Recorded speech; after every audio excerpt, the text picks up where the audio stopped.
Nico Natividad at Nico Loco nag-react sa pambubuli at pamamahiya ni Vice Ganda sa It's Showtime. Pero bago ang lahat, kung ikaw ay bago sa aking channel, huwag kalimutan na mag-subscribe at i-click ang notification bell for more trending news. Usap-usapan ngayon ang umano'y social media posts ng dating hashtag member na si Nico Natividad, na bagamat walang pinangalanan o tinukoy, ay hinulaan ng mga netizen na pasaring daw sa dating kasamahan sa It's Showtime na si Vice Ganda, kasunod ng pahayag ni Vice Ganda na binawi ang kanyang paghingi ng paumanhin kaugnay sa Especially For You contestants na viral na beso na issue. Ang kapamilya aktor na si Nico Natividad ay nagbigay ng kanyang opinyon sa pamamagitan ng pagbibigay simpatya sa mga contestant, na nagsabing alam niya kung ano ang pakiramdam ng kinukutya television. Ang feeling ng mga netizens, si Vice Ganda ang pinatatamaan ni Nico sa magkasunod niyang post sa Facebook. Wala namang binanggit ang komedyante sa kanyang mga post, pero tukoy na tukoy daw na ang dating kasamahan niya sa It's Showtime na si Vice ang tila pinariringgan niya. Ayon sa ngayoy burado ng Facebook post, naawa raw siya sa dalawang contestants sa TV na umano'y ginusto lang ng exposure, subalit tila na trauma raw. Ipagpalagay na natin na bebeso talaga yung lalaki. Hindi naman niya intensyon manyakin sa live yung babae, ang mali lang niya, ay hindi niya alam na need pala muna magpaalam bago bumeso. Naawa lang ako sa lalaki na may nagawang mali pero hindi niya talaga intensyon.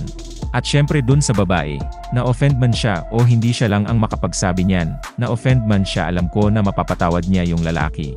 Sobra lang kasi napahiya yung lalaki na sasabihan pa na tatadyakan at pwede kasuhan, again sakin lang po ito ha.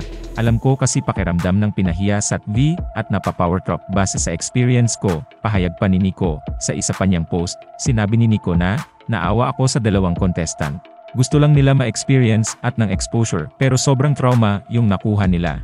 Sinundan pa ito ng, lalagyan lang niya ng charot sa dulo, lulusot na yan. Hindi na nga makikita sa soft accounts ni Nico ang mga nasabing post pero marami na ang nakapag-screenshot nito hanggang sa mag-viral na nga, kamakailan, isa pang Nico ang nagsalita. Sa pagkakataong ito, si Nico Loco, isang modelo at aktor na dating lumabas sa parehong segment kasama ang kanyang ex-girlfriend na si Christine Bermas.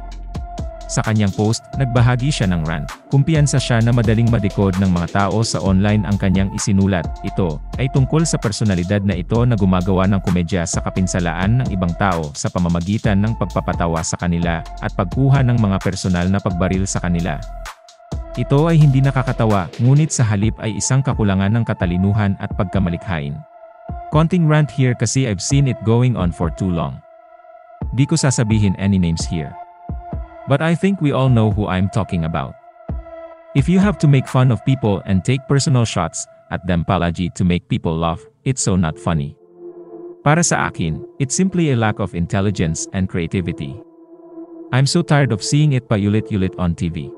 I won't mention the show or network that repeatedly does it, pero yeah, you know what I mean. Belittling someone to make people laugh doesn't make you a comedian. It makes you a bully. I would love to see that specific person jump into their shoes for once para maramdaman niya what it feels like. Siguro he or she wouldn't be laughing anymore.